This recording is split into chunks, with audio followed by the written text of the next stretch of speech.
I have three particular occasions. I've seen two people from the park who were sat on the edge that did jump. And then a third one, which was the most difficult one for me, was I was driving over the bridge and we'd slowed down driving into San Diego, and a gentleman on the other side of the bridge looked like he'd broken down on his car. I wound my window down and asked if he needed help.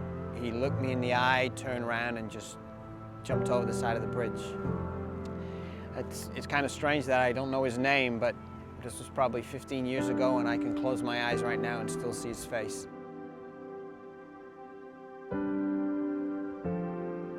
Every single time that I know that someone jumps off that bridge, I go through the pain all over again.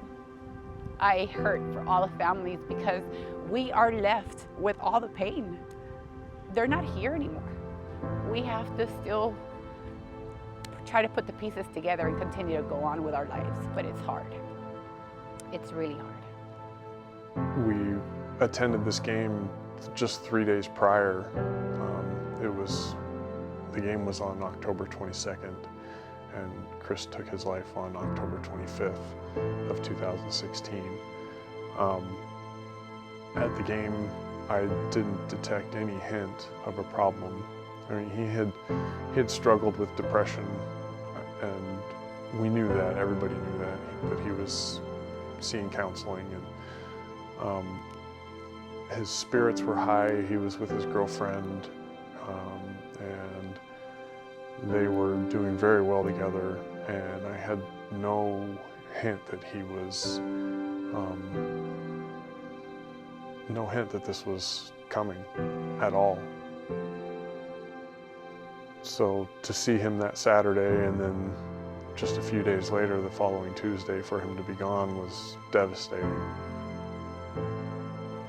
It happened, when I say in a matter of 5 seconds, it was a matter of 5 seconds.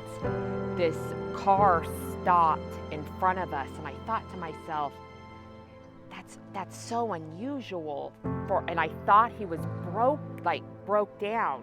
I rolled down my window and I said, "Hey, do you need any help?" And he just looked at me, he smiled, he jumped on the hood of his car and went backwards, arms open. I was the only car that stopped.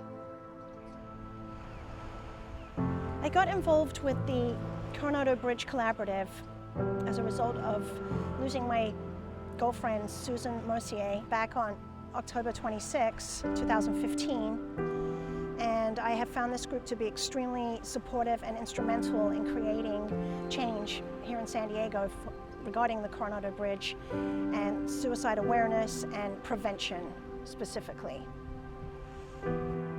There are ways and things we can do that can help prevent people from getting the opportunity to do this. I've been told the urges to jump from the bridge are ebbs and flows, and if it's harder for somebody or they jump into a net that gives them an opportunity to think about what they just did, would make all the difference in the world.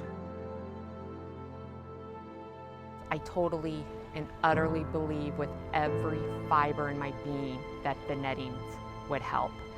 Even if they go jump, we will save them and get them the help that they need.